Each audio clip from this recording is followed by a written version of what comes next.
All right, here we are. This is Trisha Schmalhofer with BAM, Badasses, Alchemists, Mystics. I am here with the best BAM ever, Janet Carbin. Welcome, Janet. Thank you for having me. It's an honor to be here. I'm very excited. We're going to have fun. We are. We always have fun on the show, but I've been so excited about having you on. Janet was a castaway on the Survivor reality show last season 39. Island of the Idols. Islands of the Idols. And her season had a couple different events that happened. And we're going to get into that in a little while.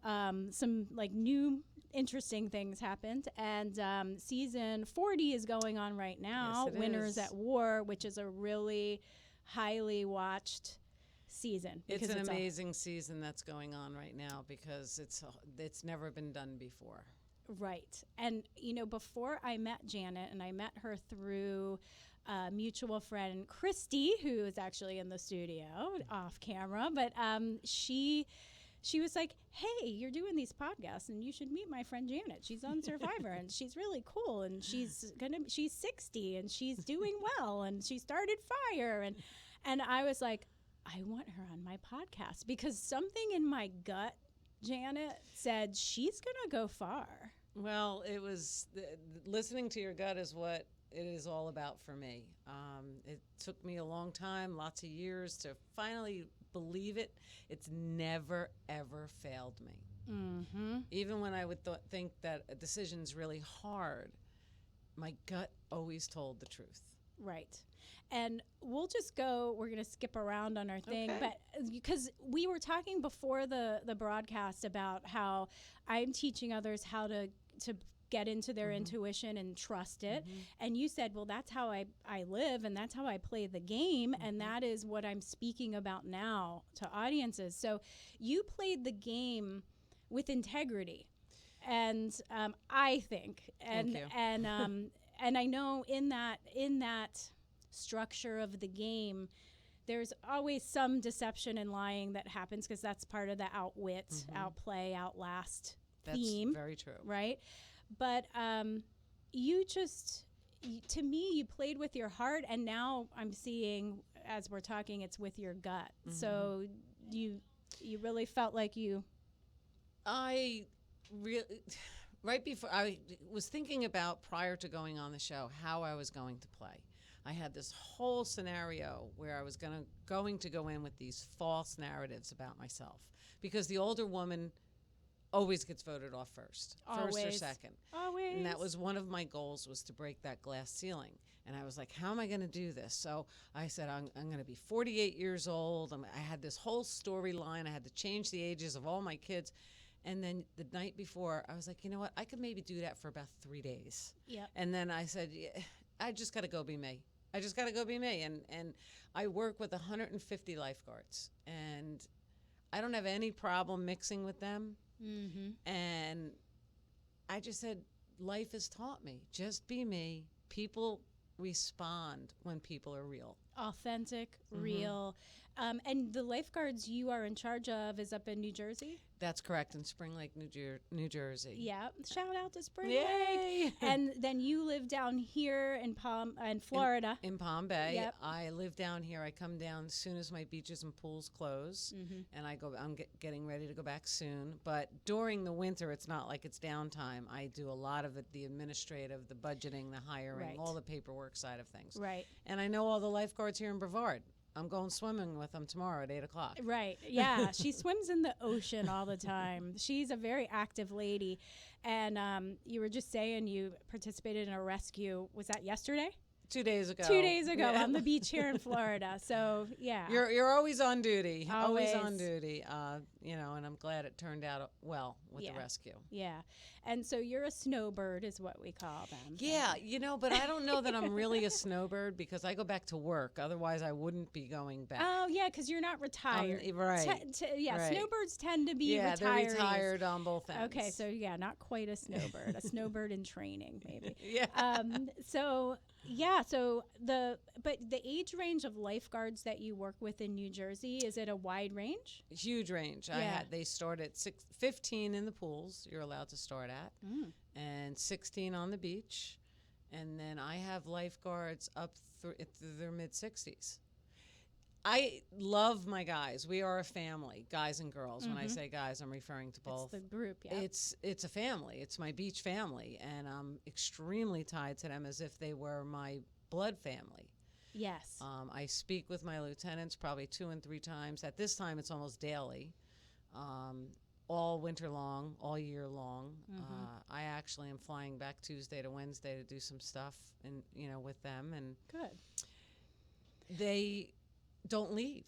They get real jobs after they get out of college, and they stay part-time. Right. It's a passion. It's a family, and you're like the head mama bear, so you create that energy. You create that energy of that close-knitness. And Jesse, I'm just seeing I don't have a timer, so could we help me out there? Because we'll just go on for the whole hour. That's true. So during the actual Survivor season in the game, you mentioned your lifeguard family, your beach family, you called them, and you talked about your regular family, because there was a time around the merge when things were coming to light about one of the castaways, and some of the women were coming to you to complain, and you used your gut and your heart. And something you said is, I know, I actually rewatched a lot of episodes, but because Janet's season every season has layers. Yes. I didn't watch any Survivor till I met you. I had to see like one season, and now I've like seen a ton of them. So it was something like you have a personal moral need for the girls to feel okay. So you changed your vote to vote for this castaway. Yes. And to get him out of there, because you were having this perception that he was making these women uncomfortable. Right. Well, what happened is the girls came to me, and they were very uncomfortable, and I went and sat under the stars and talked to my girls. And sorry, I get a little emotional about it. Who are your girls? My daughters I have 3 granddaughters, and I have 2 daughters. Yeah. And I talked to them, and I said, how could I face them and all of my beach girls and guys who they respect the girls? How can I go back and not make girls feel safe? Now, and the thing that most people don't know is I spoke to Dan about this before I did it. He was my ally. And I knew that it was going to cost me my game. Yeah, he was one of your big allies. Yes. Dan is the castaway. Yep. That for those of you that didn't watch the season, he's the castaway we're talking about. Yeah, it was going to muck up your game. I knew it was going to destroy my game, but it meant their safety meant more to me than $1 million.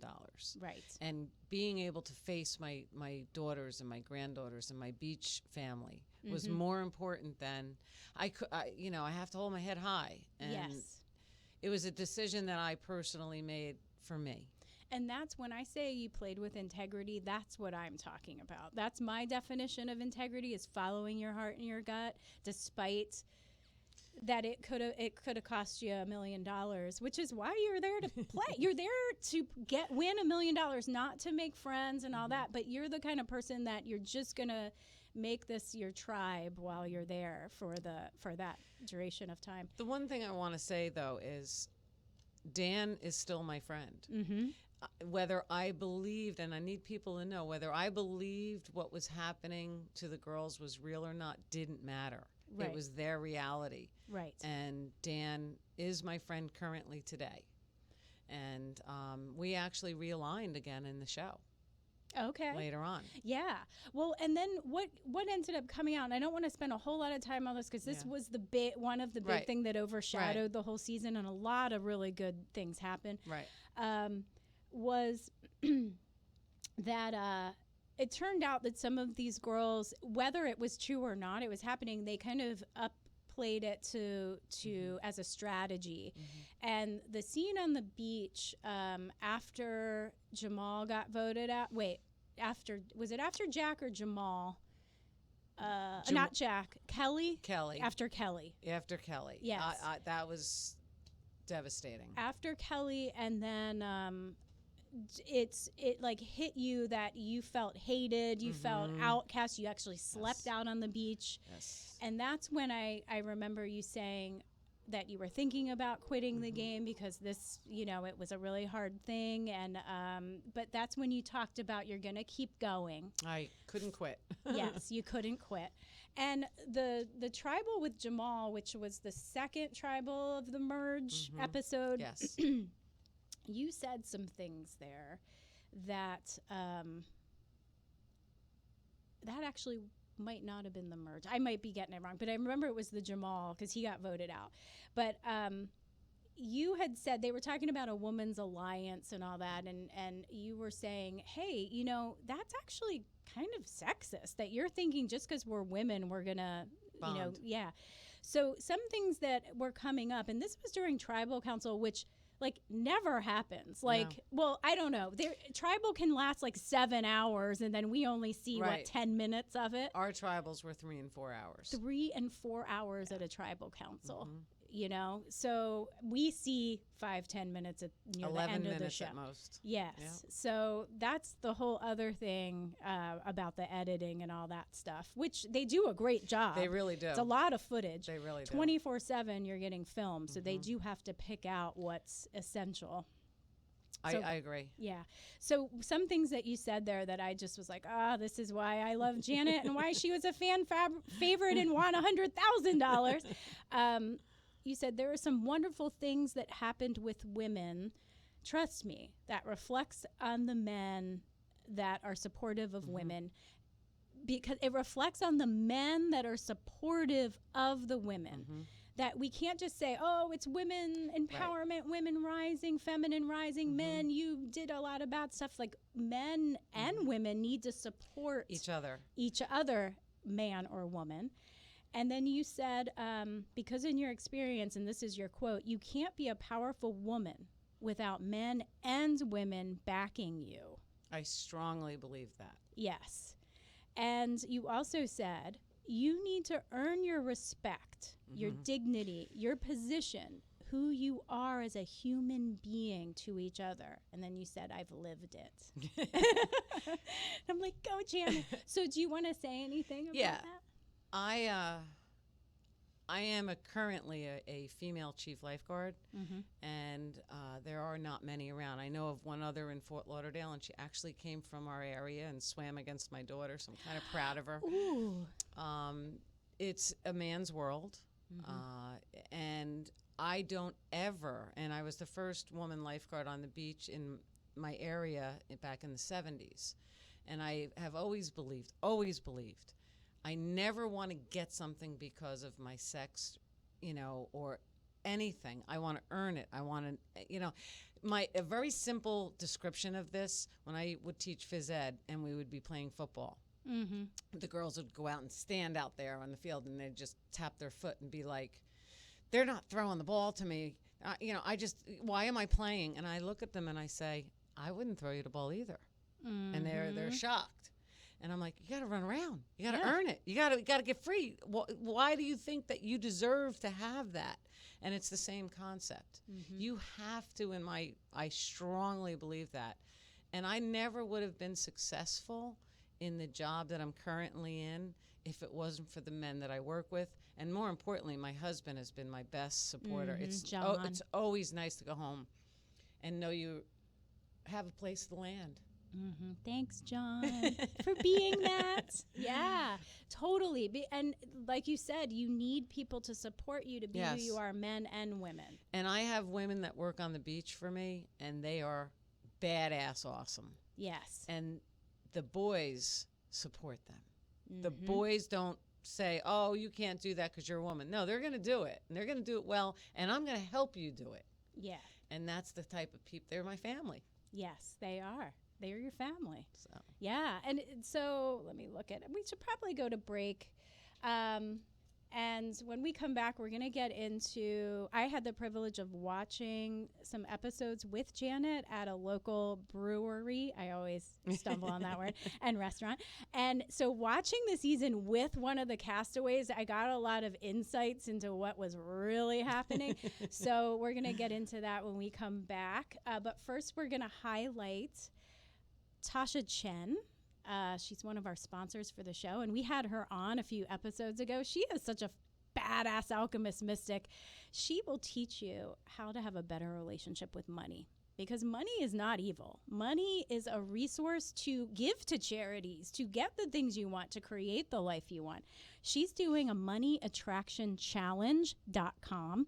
If you want to go on to there, it's a 5-day money attraction challenge where you can sign in, and she will give you support and tools on how to change your relationship with money and work with blocks that might be restricting abundance from coming into you. So moneyattraction.com, that's Tasha Chen. We'll be right back after this.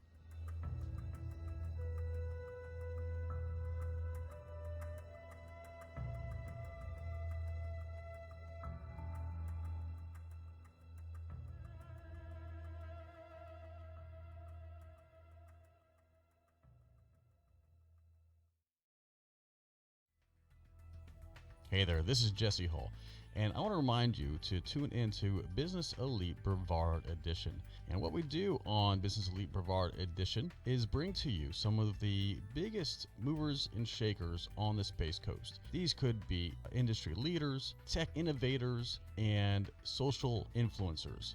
And what we do is kind of bring them on, ask them some of the most relevant questions that you may not know about. And these are people who may not be in the news, but they are making moves behind the scenes. Again, tune in. Business Elite Brevard Edition.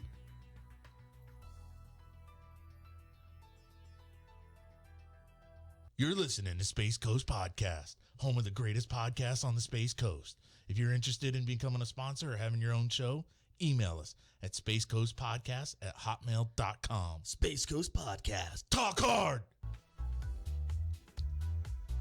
Join us for the fresh, new For Your Best Self podcast with Drs. Anita Saluja and Rebecca Novo of Dermatology plus Plastic Surgery.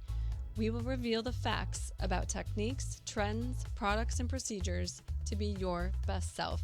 The first and only podcast combining the synergy of aesthetic dermatology plus plastic surgery. Search For Your Best Self on Apple Podcasts, YouTube, and Spotify.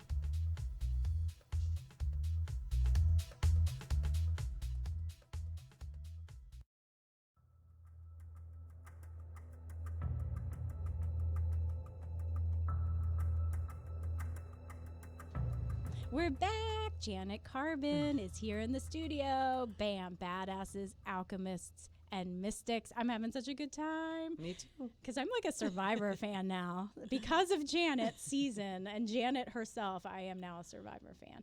So, well, first, we'll just get this over with, because why did you apply to begin with? It was just one of those things from day one. Like, it would almost be painful to watch the show, wishing I could be on it for 20 years. So you've been watching since the beginning? Very beginning. Oh, so you're a super fan. Super fan. Yay. And when the reality of it was starting to come to be, it was just surreal. It was surreal. Yes. And so you have to do a little video. I almost asked you, bring in your video clip. It'd be kind of cool to see it. Here's the funny thing about the video clip. What? It was a rain day at the beach. We were all bored. A bunch of lifeguards were hanging out in the shed because it was raining. And I said, let's make a video. We had the best time. There must have been like 20 of them. I had one of them standing in the water with his phone filming me. We laughed and laughed on the video that I submitted, never thinking it was going to do anything. Right. But that probably somehow intrigued them. They saw what they liked about it is that I related with all kinds of people. Uh-huh. I just didn't think about it. And when I was asking you about the age range of the lifeguards, I meant to segue back in because there's an age range on that island. I mean, in the tribes, you have like really young in their 20s, and then you and Dan, and there was another gentleman that was a little older. Tom. Yeah, Tom. That got. So it's like you have to be able to. And the irony to that, which you did not see in the show, was Jack, who was the youngest, and I were probably we were and are extremely close. I remember you saying that when we were all watching it. He gave me his jacket when he got voted out. Yes. They didn't show that, but they showed me wearing it later. I mean, and if anybody came near the jacket, they were like, "Oh no." That's like a sacred relic. Yeah. Yeah. Who else were you super close with? I was close with Jamal. Yes. Dan. I was close with Dan, and that went up and down. Sure. Kelly, I was close with her. Lauren. But if I had to pick the people that, I was the closest with, it would have been Jack, Jamal, and probably Dan. Yeah. And Tommy. Tommy and I had the Mommy and Tommy alliance, but we had a different relationship. Right. Well, Tommy was really working the social Yes, game. he was. So he had relationships with everyone. Right. And that's what Sandra and Boston Rob said. We're going to talk about Island of the Idols, but they were like, we never met this guy Tommy, but everyone that's come to the island said, well, I'm in with Tommy and I'm in with Tommy. And they're like, who the heck is this Tommy? So, you said you and Tommy actually bonded on the boat. Yes. Like going there. Yes. We made an alliance from the get-go. Right. And my fall down was I didn't turn on him sooner, or we had all made an agreement if we wanted to take people that we respected to the end. Yes. And I trusted too long. Them seeing me, Elaine and Dean seeing me with the idol had no bearing. They made that look. They were going for me at that point. That had no bearing on what was happening. And I remember I asked the question after that when you found that idol. It was the second idol you found, because you found the first one after the night from hell, right? When you were going to quit, you found an idol. Yeah. But the second idol, you found it and showed it to Tommy. Yes. And I like put my hand up at break. I'm like, why did you show Tommy? So what was your response to that? Well, I was hungry and tired and everything, and I was so excited I found an idol. I still felt like I could trust him. Right. And as soon as I did it, I was like, I didn't listen to my gut gut. response. And there was a moment where I was like, just put it in your sweatshirt. Yeah. And I didn't. And I don't know if he walked up on you, or did you go and find him to show him? We were together. So it was kind of like, it's that when you're really excited about something you're showing your BFF, hey, look what I got. That's exactly what it was. Yeah. And, I'm sure the shout around the world at that point is, no, Janet, don't show him. But when you put it in that context, you're hungry, you're freezing, you're tired. Yep. Your BFF, who you thought was one of your closest allies, was there with you. Yep. What is your natural response but to say, look what I found. Hey, this is good for us. This is good that's exactly what I thought. And even later when you're in the top 5 and you got to Island of the Idols and you got to stay there, right? It was like the glorious resort. They didn't show, they showed Dean and Tommy looking for idols, but Tommy and I had been looking for an idol as a pair for a long time before that. See, they don't show that, because I was thinking, wonder why Janet didn't look for one. No, we were. I was thinking if you had 2 idols, I would have been okay. Because the nullifier would only work with one. Right. I was thinking that in the shower this morning. And if I had the second idol, I could have played it. Yes, because the nullifier is only for the one idol. So, all right, where do I want to go with this? Oh, because I remember on Island of the Idols, you were sitting here with Tommy, and you're like, hey, we're good here. We're getting there. For the first time, I believed I had a shot at winning, and allowed myself to believe it. And here's the thing. Can I talk about the nullifier? Is that okay at this point?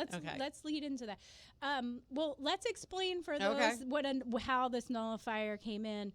How about we'll loop around back to that. So, an Island of the Idols was something new for this season. Yes. They've never done anything like this before, and you as castaways, didn't know what was happening at Island of the Idols. Did they tell you not to tell anybody? Did they give you that? They didn't say it specifically, but Sandra and Rob made us feel like we weren't You need supposed to keep say it- anything. Right.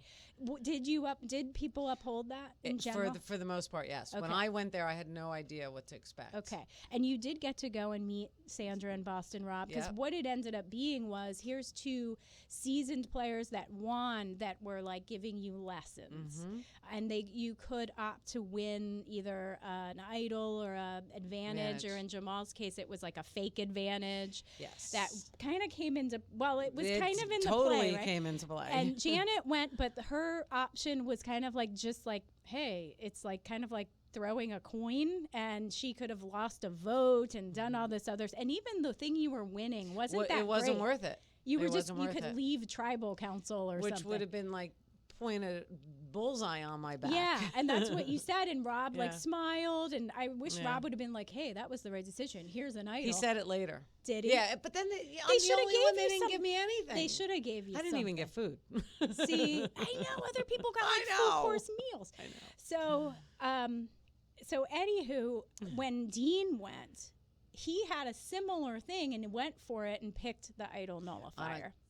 That's the most Flip of a powerful coin. thing, on a flip of a coin. And the only other time the nullifier was played was one other time in Survivor history, and there were 11 or 12 people in the game. Not 5, not 6. That's like, it's a no-win situation at that point. Right. And I think you said that. I don't know if you said it on the show or at your Ponderosa, which is kind of, if you look at YouTube, you can see when the contestants are voted off, Right. they go to Ponderosa, and you can kind of see it's kind of an extra little Yeah. thing. But you said it almost wasn't right that they played, that it was able At to be that played point? at that point in the game with 5 people left. Right. That's too close to the end. Right. So the nullifier, we wanted to loop back around. Yes. So how did that? Jamal had written a fake advantage when he went, so it was a fake advantage. We didn't know it was fake. Right. We all believed it was real, and it had to be used at 9 or 6. Right. Dean didn't use it at 9. We knew he was going to use it at 6. Because Jamal gave it to Dean. Yes. To try to mess up Yes. his game because it was fake. Right, but we didn't know it was fake. Right. So all of us, the remaining, we were sitting there. They had intended to backdoor me because I was the favorite. Nobody wanted to sit next to me at the end. So they were going to backdoor me, telling me we were going to get Nora out with it. Right. So we were going to put all the votes on Dean. So if it had gone, and then Dan got removed at 6. Right. If that had not happened, Mm-hmm. we would have gone to tribal. All the votes would have been on Dean. I would have, all on Dean, because even Dean said, put all the votes on me, Because I have this advantage. because I have the advantage. And they were going to write my name down. Like, just, you only needed 1 or 2 people to write my name down, Mm-hmm. thinking they were going to get me out. Dean would have left with the nullifier in his pocket had Dan not been removed at 6. Right. And that's if everything would have lined up. Yeah. Because, on Survivor, It is the way it is. there's always Yeah. plans going into Yeah. tribal, Yeah. and then, people change their mind. But if it would have all went, and the other thing that happened, and we already brought up the Dan thing, but this was the first season ever that the producers actually removed someone from the Yes. game, because people have been removed for medical reasons or mental health reasons, but they actually said, we're taking you out. Yes. And that happened with 6 left. And that killed my advantage plan, because it killed it. that we all said it. We said, well, we guess the advantage wasn't real. Right. Had Dan been removed either right before that or right after that, I had the idol, plan. which would have brought me to the final 4. At worst, I would have been making fire against Right. somebody. And you are known as the fire lady Yeah. because you made fire from bamboo like the first day. Well, I planned that. It was the first day. I worked really hard. My husband set up a whole backyard Yes. with balance beams and fire pits and giant slingshots and I love that. slide John, puzzles, you're yes. the man. He was my coach. Yeah. And you could prepare like full on for full on. Yeah. And so we went and for weeks found the right type of bamboo to use, how to do it, what works, what doesn't work. And when I was there, I wanted to do something before the first tribal, because that's usually the target for the old lady. So I wanted to do something. Then I found the bamboo that worked. And I was like, okay, take a risk. And it worked. And then I also stepped up in the hero position with the grappling hook in the first challenge. Yes, you did. So you made it like, hey, I'm not just An the old regular person. old lady. Yep. I can bring value. Yes. And so I think that was a really good move, because that kept you in the game. Yeah. You know? Plus you were likable, but sometimes that can work against you. We're going to have to go to another break. And before we do, I'm going to just talk about some of my new endeavors on Twitch. It's another platform that's about live streaming. And currently Twitch is a lot of gaming, but there's other genres on there. So I already started my Badasses Alchemist Mystics channel, and I'm going to be doing some live classes, tarot card readings. I'll probably bring some... I'll probably doing some healing on there. I'll probably be bringing some guests, because I want to, you can do it from your phone. So I'm going to kind of travel and do it. Like, I'll be on the beach with Janet, be like, here we are doing our live stream, a couple of badasses. So, and I'm going to be setting up a Med Healers channel as well, where we talk about health and healing and energy work and all of that cool stuff. So twitch.tv is the website. Check out Badasses Alchemist Mystics on there right now. Thanks.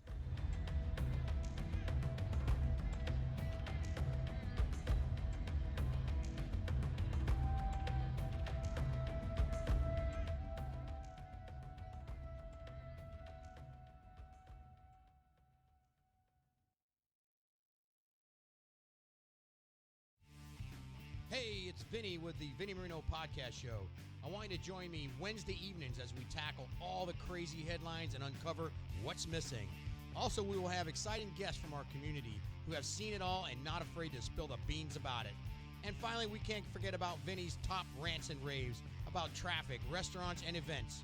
Join us on Facebook as we go live and take you behind the scenes of each show and let you be a part of it.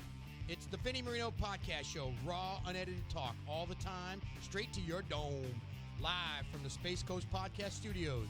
Listen everywhere you find podcasts.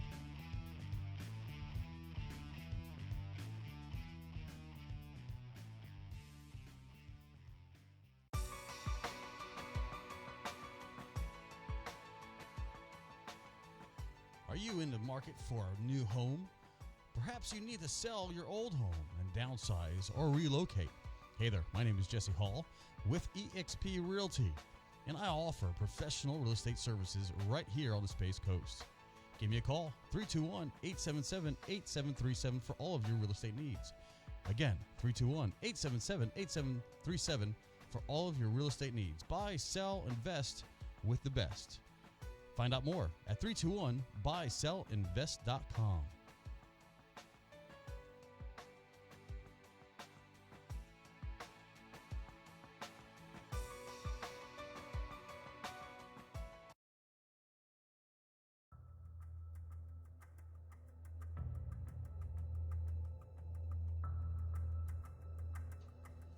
We're back. This is Trisha Schmalhofer. Bam, Badasses, Alchemists, Mystics. I'm here with Janet Carbin from Survivor, season 39. How you doing? Good to be here. So excited. So we were talking about some of the ins and outs of her season and the end, and how she got robbed of the $1 million when she was already in the top 5 by a stupid idol nullifier that shouldn't have been played by Dean. Anyway, Dean was not my favorite player, but I think in the end he actually did pull out some. He did much better at the end. Yeah. That may have been his strategy, but whatever. So some of the other things I want to talk about is watching with you, like when the camera was off. Like they only can show what 40 minutes, 45, 50 minutes. Not even. I think it's 44 minutes. It's 44 minutes for a show, and they film you 24/7. And some people were asking online, because we're having a toilet paper epidemic right now because the coronavirus is scaring everybody, and so there's no toilet paper. And I'm like, zombie apocalypse, toilet paper will be a currency, right? So it's good to know. Yeah. And one person left a comment, Leah Williamson, actually. She's beachside Qigong and Tai Chi. I had her on the show too, but she's like, ask Janet if the toilet paper issue was as bad there as it is here now. Well, we did not have any toilet paper. Yep. We voted as a tribe whether we would go in the ocean or go on land. Oh, wow. And we as a tribe decided we would go in the ocean. Wow. It's cleaner. It's just because on land you have to dig a hole and bury it and stuff like that. So we decided we called it aquadunk. Oh, wow. I don't know if I'd want to swim in that water or eat that fish. Yeah, it was fine, trust me. Yeah. And you did catch a fish. Yes, I did, and I was very proud of that. Yes, they didn't show it on the regular episode, but if you go to the CBS app, they have little highlights, and there is a highlight of you catching Defining a fish. moment for me. Yes. Why was that a defining moment? Another one of my goals. One was to prove my validity to the tribe and make fire. Another one was to spear a fish, because no other woman, I think, up until that point had speared a fish. Right. Survivor 40, they showed it. Now I know why they probably didn't show my fish. Oh, because they already knew that was, because that that was already right happening. after it. Yeah. That's So kind of messed that's all up. right. Yeah, but you know. I know. And like Survivor super fans that watch all the little clips, they see it. It was a defining moment. Yes. So she did catch a fish and provide for her tribe.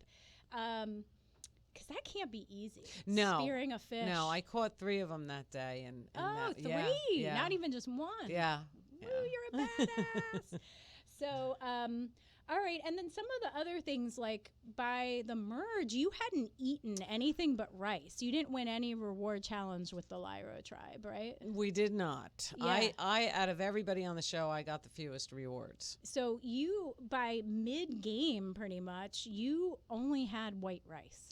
Well, And a little fish? We found breadfruit, and they had been waiting. I had researched, a couple other people had researched. They were waiting for 4 years for somebody to discover breadfruit. Now, season 40, they're showing them eating They're it, eating but it nobody all over. did until Yes. our tribe. Yeah, that's actually a highlight of season 40 is them Yeah. finding breadfruit. Yeah, I know. Right. we found it first. See? Man. Right. And we cooked that at night. Okay. Oh, you can't just eat it raw? You No, have to cook it. it has to be cooked, and it's different. We actually became really talented. Dan and Jamal cooked the rice. Dan cooked the breadfruit for the most time. We used seawater and coconut water to flavor it. Right. Who knew to cook breadfruit? I did.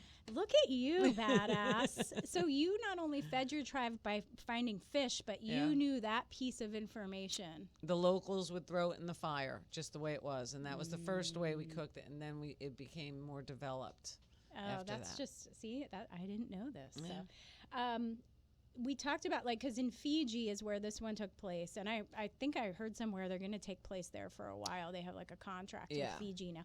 But it rains a lot, and even though you think of Fiji as a nice tropical island, and it was hot as heck in the day because you could see sweat pouring off of you, but nighttime, especially after rain, it was freezing. There's a rainy season, and our season was filmed during the rainy season, and there were 2 nights that were particularly brutal, 26 and 34 days, day 26. You did anything you could possibly do to keep your clothes dry. I mean, we stripped down to our underwear twice and went to tribal council in our underwear to keep our clothes dry so we had something dry at night. You had to sleep wrapped up together. It was brutal. It was, because if you think about it, go sleep outside on the ground with just the clothes that you have on here in Florida, like a T-shirt, maybe a pair of sweatpants, and sleep all night like that. Well, because I know I've slept outside in a tent, and the tent has dew and moisture all over it, not to mention if it actually rains. Right. And yeah, I think one of the episodes I watched with you, you said this, I don't remember which one, but you're like, this was the coldest night, and we all were in like a huddle, freezing, and you have to like get each other warm. We actually, Elaine went in the water and stayed in the ocean because that was warmer. Nora had like a freezing moment where she just came in and we just all wrapped her up because she was just, you can mentally break. Yeah. Well, and so this game, not to mention the food and the cold and the bathroom, and you were saying you couldn't sleep because there were all these young people staying up all night, and you wanted to listen to what was being planned, and so and plus you're sleeping on the beach, which you and Dan built little huts, right? And then we built two more huts were built. That was something new also. And they didn't show that either. Yeah. You had your bamboo huts, but you built little shacks on the beach. Sleeping on bamboo I couldn't do it. It just hurt. And so I got my little Tom Sawyer on and looked at this tree with all this stuff. Awesome. And Dan and I were looking, and I'm like, if we take some bamboo and some ferns. So we built this, 2.5 people could fit in it. It wound up being the driest shelter on the entire beach. Isn't that amazing? And so 2 more were built on the beach, built into the trees, and they were beach shelters 1, 2, and 3. Yeah, it's like I just wish they'd showed that stuff. That was so cool. That's like badass and awesome. So, all right, so we talked, now I lost track of what I wanted to come back to. We were talking about hunger and cold and sleeping on bamboo, and I don't remember. It was rough. I don't remember cold. now, darn it. Is there anything else that I'm thinking that you were sharing? So I know what you're talking about. The psychological game is just the so mental much. Game. That's so much harder than the physical. Yeah. And when you get off the island, like the PTSD is real. So let's paint the picture, okay? How many days are you out there? I made 37 days. 37 days of barely any food, and maybe if you win challenges, sporadic binge eating, right? Which you couldn't eat that much. Right. And then you, because your stomach shrunk by then. Yeah. How many pounds did you lose? Over 20. Over 20 pounds. And you're barely sleeping. Right. You're freezing. And you're trying to stay mentally sharp. Because it is a game of outwitting as well as outlast and outplay. It was hard. So the physical challenge, like when I look at the game and I think what people mostly say, I'm not going to do Survivor because I couldn't handle like the physical stuff, the challenges or just the lack of sleep and stuff. But the mental aspect. My first night off of the island, I stood on a porch of the cottage at Ponderosa for a half hour talking myself into going in because it was air conditioned and quiet. And I was by myself. It was so difficult. And I was like, you can do this. You can do this. You can go in there and sleep in a bed. Wow. Yeah, it was hard. I almost slept outside. That is so interesting. What was going through that, though? You just didn't want to be panic. Alone? Okay. You were so used to being with somebody. And the quiet was overwhelmingly loud how quiet it was. Because we're used to the jungle sounds. Right. Right. And I'm sure you get used to those jungle sounds. You know what's making what sound. Yeah.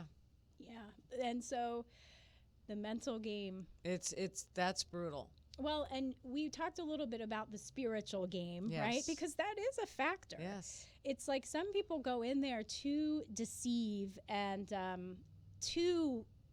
that's their strategy. That is to their lie strategy. And backstab and deceive. So by choosing not to do that to the best of your ability. I feel that's a spiritual game. It is. You know? It is. Yeah. I mean, I did do some of that, which wasn't shown on camera, but not to the level of what most other people did.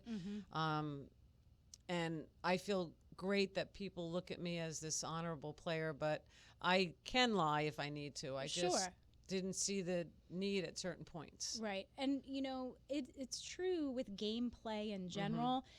It's like, I know when I even just play board games, like I become almost a different person. Right. Like I get really competitive and I'm like, because I'm not like that in real life. So I get it that when you're entering the game, and even sometimes during tribal councils, I think Jeff Probst said this, they're like, okay, like we're stepping out of the game right now to talk about these issues. Yeah, which never has happened. Right. And now we're re-entering the game because we got to vote someone off. Right. And that's just that's the game. And he was right. Yeah. So, yeah, that was interesting. Let's see where we're at. We still got a minute. And we talked about Island of the Idols. Is there anything else? You know, it's interesting. Do you think that was a successful edition? I think that prior to assembling our cast, they wanted to bring a lot of focus, and bringing Sandra and Rob would do that because they're so well known. But once they got our cast together, even the producer says they've never had such highly competitive players, new players assembled. I think they didn't realize they got such a great cast. Right. And they had already set up for Island of the Idols. Right. Yeah, the big statues of each of them. And Right. that leads into, and the winner, Tommy, never even went there. Right. Which is like the big joke, right? Right. So this season now, season 40, Rob and Sandra are on there. And actually, it's been brought up several times on that we see that you have a statue built of you. Yes. Right here on this island. You know, it took a barge. I think they removed it with a barge. Yeah. No one's really saying that to Sandra, though, which I think is kind of weird. It's interesting, She's isn't staying under the radar. She's trying, and she's playing a good game. She's playing a good game. She is. Yeah. And how she can sit out of every freaking challenge, I don't know how that's happening. Here's a little inside information on that. Yes. Before you even go to a challenge, Yeah. you sit down as a tribe. They knew 2 people had to sit out because they had 2 more people than the other tribe. Mm-hmm. So you know that. So you decide as a tribe, okay, if it's a water challenge, this person and this person sits out. If it's a strength challenge, this person and this person's going to sit out. If it's a balance, so you kind of have this game plan of who's going to sit out. So they already knew before they got to the challenge, as soon as they saw what it was, who was going to sit out. Okay. So there's kind of, even though I don't know if they did this your season, but you get the tree mail kind of explaining what the challenge is going to be. we got it. But so you kind of get an idea. Get a sense. But I thought there was a rule that a person can't sit out Back-to-back challenges. Are they just not doing that this season? You can't sit out. The reward challenges. There were reward challenges that you didn't see, and they came in between. I think they were counting the reward challenge and the regular challenge. They would have been back to back. So she probably played in the reward challenges that we did not see. Oh, see, now I would never know that. Yeah. See, all this like inside information. And I think it's smart for her to sit. I mean, Lauren sat out most of our challenges. She did. And then she ended up winning one, which was like a big thing for her. I know. Big, it was awesome. Like, experience it was for awesome. her. So with season 40, do you have a favorite or? I love Natalie. She's kicking ass she with is those fire awesome. tokens She is on Edge of awesome. Extinction. Yes. Yeah. Because she's a strong woman and she's not looking for help. She's, doing it, earning her respect. Yes, she is. Um, and she was the first voted off, so that had to be, well, she even shared it was a big kick in the stomach. Right. So she's earning her way back. She's earning it. She's not giving up. Yeah. I mean, I love that. There's so many that I do like. I know. It's hard. I love Yule. I love Yule too. I love Jeremy. Yeah. I love Michelle. Mm. I think that there's so many. I think that new group. See, if I was on this channel, if I was on this is the way I would be playing it. I would use my age. And I would tell the old school people I'm with them and not really be. And I'd be with the new school people because then I'd tell them, hey, I'm still new school even though I'm old. Right. And it is starting to shift now where you're seeing the old schoolers, slowly getting dipped. Yeah. And they just did that tribe swap, that last one, which really messed up Rob's game. Always. Yeah. Always. So we got to go to another break, Okay. but we'll come back in a minute. And oh, yeah, what we're going to talk about when we come back. We might talk a little bit more about season 40, but then we're going to talk about the charities that Janet is really involved in. I really, really love these charities. Yeah, but just you want to say a little blurb about each one quick before we go to break? Well, let's Sure. do that when we come back. We'll All put right. the screen back up and say blurbs about everything. Okay. But we're going to talk all about For the Girls, Give Kids the World, and Hearts of Reality. that benefits Give Kids the World, and she's also, what was the other one? Michelle's Place. We didn't Yep. have the logo for that. That's michellesplace.com in California. But she's also doing speaking engagements, Yep. talking about what we're talking about here with you said Listening to your truth. listening to your truth. So we will be right back after this.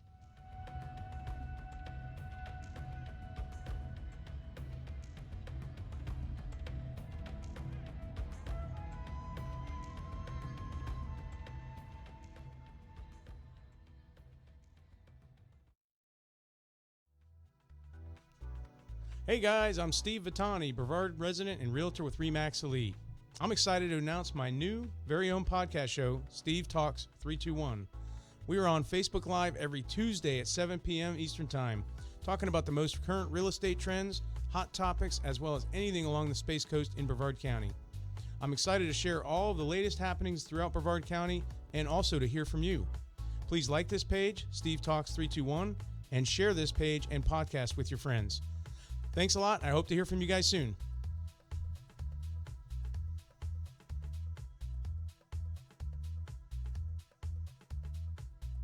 You're listening to Space Coast Podcast, home of the greatest podcasts on the Space Coast. If you're interested in becoming a sponsor or having your own show, email us at spacecoastpodcast@hotmail.com. Space Coast Podcast. Talk hard!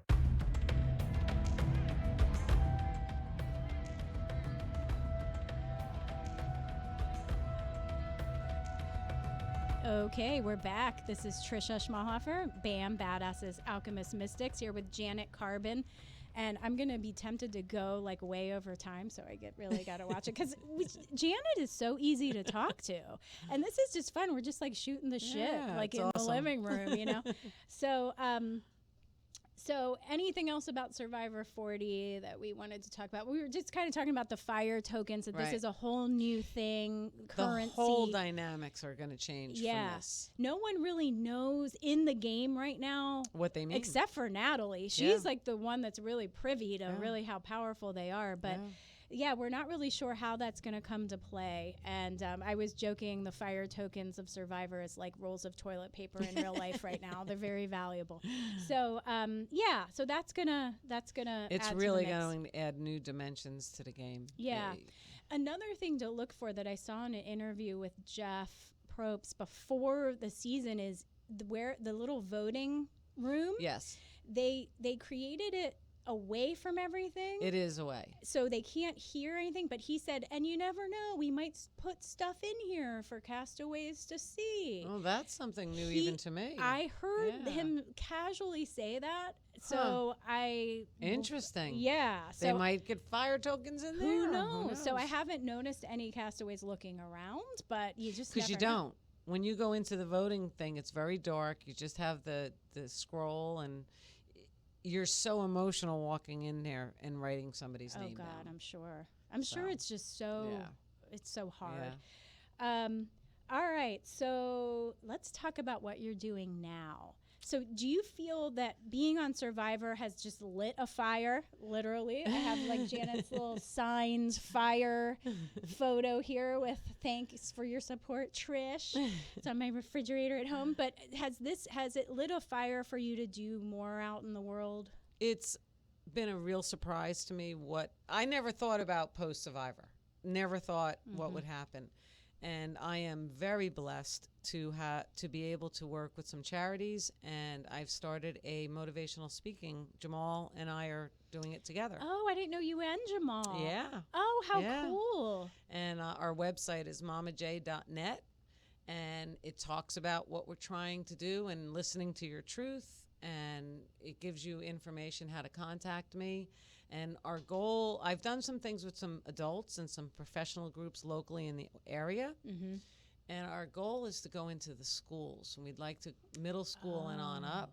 Yeah. And we have a 90-minute program where we would like to, it's an interactive program. Interactive is the way to go. Yeah. Because it's not just people sitting Yeah. there listening to you. Yeah. And I love that you and Jamal, because we didn't talk about Jamal's game, but there was a couple tribals where he said some really profound things as well. Right. And Yeah, and there was the thing with him and Jack that got worked out. They, So they there's- were roommates after the show. Yeah, they stayed. They had their little Yeah. romance after, but there was an issue there on the show that they worked through, and again, it was another lesson in real life. So so say the website again if people want to book you. It's mamaj.net, and there's all kinds of contact information on there. Okay. And, we've been working with it a little bit so far. So your preferred audience would be your target audience would be children, or it can be modified for adults. Yes, I have 3 different options on the good. website. Okay. One is I have a booking set up for May 6th. That's all adults. It's a women's club up in New Jersey, and the funds are going to go to a charity up there, and it's more of a meet and greet kind of thing, which is an option. Yeah. The 90-minute interactive program, and then another hour where it's modified. The interactive program's modified for the adults, which I did with the Harris a group with a lot of Harris professionals. Right, just they're last local week. here in Yep. Pompey, Yep. Harris Corp. Yeah, Yep. Good. Yeah. So book her because she's an awesome person. Like when you meet her in person, like she does have this fire that just comes out of her. I call it soul fire. Some of the charities that you're really doing a lot with. Give Kids the World, which is located in Kissimmee, Florida. Hearts of Reality is near and dear to. I fell in love with them. So Give Kids the World is associated with Disney? Well, yes, they have partnerships with Disney, and Okay. it's like a Make-A-Wish. Okay. Okay, where a family will come and stay there for a week, and they experience a year of celebrations in 1 week. Oh. And in August, we're doing a Reality Stars fundraiser out there for 3 days, August 8th, 9th, and 10th. At the one in Kissimmee, Florida? Yes. Okay. And we will stay there and try and bring awareness and raise funds for Give Kids the World. I'm doing some watch parties. I'm going to go out and vote and be a judge on one of their talent contests April 1st. April 8th, I'm doing a watch party. And people that want to come, I'll meet with them. We'll get pictures. We'll watch the season 40 together at the resort. And I want to come. all the money, it's $15 a ticket, and all the money goes. Oh my gosh, to, I'm gonna buy a ticket. Yeah. Maybe I'll even do like one of my streams from there. Oh yeah. Oh yeah, let's do that. Talk to Omar. He's the best. We'll get after that. Yeah. Omar, I'm gonna be calling you. So that now you talked about Hearts of Reality. That's associated with Give Kids the World? Or no? Not really. It's a Hearts of different- Reality is out in California with Michelle's Place, which is a cancer support center. I'll be Okay. going out there in May 14th, 15th, and 16th. And there's- 2020. Yes, and there are reality stars from all over. And if you look that up, michellesplace.com, I think it is, there's donations you can put. There's going to be like 40 stars from different reality shows. Okay, so Survivor, I think you said Naked and Afraid. Naked and Afraid, Top Chef. Okay. Some wrestling stars. There's all kinds. And Jillian Larson was a survivor, and she kind of runs the whole thing or coordinates a lot of it. Oh, nice. And, you can pick a reality star and donate towards that star. And we're going to be playing The Amazing Race one day. We're doing a red carpet event one night. It's very filled, and all that money goes to Michelle's Place. They're trying to build an additional building for their families. And then locally here in Melbourne and Palm Bay is For the Girls. It's a breast cancer support group in this area, and they do a lot of trail running events where they are associated with trail running. And you can sign up and run, and that money goes towards the support group. Yep, I have the date written down for the next trail. But look on Facebook. That's where I found. I think it's this weekend because I was going to maybe go, but March 20th, I think. I have to be, March 20th, which I was going to be there with them, but I have to go to the Poconos for another Survivor fundraiser. Right. What I love is that the Survivor contestants all are forming these networks. So Yeah. you said you had a Facebook page Yeah. just for Survivor Yes. people, Yeah. and like coming together to use the Yeah. celebrity Yeah. status and the attention you're getting for these Good. causes. And yes. I feel very blessed that I can do that. Yeah. Because I'm nobody special. And just to show up, if it's going to help these families and these organizations, then so be it. What am I losing? Time? I have fun. Mm-hmm. The 29th of April, we're going to Atlanta, Georgia. There's going to be about 40 to 45 survivors there. And Ron Clark just opened a school, the Ron Clark School Academy. And if you look that up online, it's a private academy for kids. So, it's going to be fun. We can tour the school. And yeah, survivors really opened a lot of doors to do a lot of good. Yeah, that's important. That's Yeah. that soul. It's like you're not playing the game anymore, but it's like you're extending it out into the world. And, I'm just seeing if we have any more comments or questions. I'm not seeing any. Is there anything else? We have about a minute left. Is there anything else? Yeah. Follow your dreams. Don't put limits on yourself. Anybody that puts limits on, I'm 60 years old. Every year I try and find something new. I've done this since I was 20. Find something new and follow it. Don't limit yourself. No, don't. Always be expanding. I'm always seeking to learn and encouraging others, like knowing yourself and seeking knowledge. And the only reason I get along with people of all ages is because I learn from them. I think people, just because somebody's Me too. 20 or 16 or whatever, they may have a better perspective than I do. Or even like 5 years old. Oh, my granddaughter Charlie is like teaches me new stuff all the time. I worked with the pre-K class for a year in school, and I'm like, oh my gosh, I'm learning more from these little kids than I've learned from kiddos, than I've learned from adults. Right. Like, if you watch and, Yes. and are open to learning to how people relate, it's going to benefit me. that's right. I feel the same way you do. We all are here to teach each other and guide us home, and help us share our light. To me, it's about light. I think people are afraid when they get older that they have to know more. No, I'll be the dumbest person in the room. Yep. It's okay. Yep. It's okay. I always say you have to fail a bunch of times to succeed once. Right. You really do. You have to fail to grow. Yep. And it's not a bad thing to say, I don't know the answer to that. Oh, And it's then, okay. And then that's actually a good place to be, because then you're open. You're an open cup, right? What I said to the Harris group, and they were all adults, and I said, when somebody presents a whole presentation and they say, are there any questions? And everybody just sits there. And then the first person's brave enough to ask a question. And then a floodgates open. It's right. And I said, be okay with not knowing. That's right. It's okay. That's right. Yep. Yep. That's fabulous. So everybody, say your website one more time, Janet. MamaJ.net. And my website is medhealers.com. That's my business website. And the BAM email, if you have any suggestions, want to be a sponsor, or have ideas for guests, it's bamcommunity11@gmail.com. See you next time. Thanks, Bye. Janet. No problem. Great being here. It was awesome.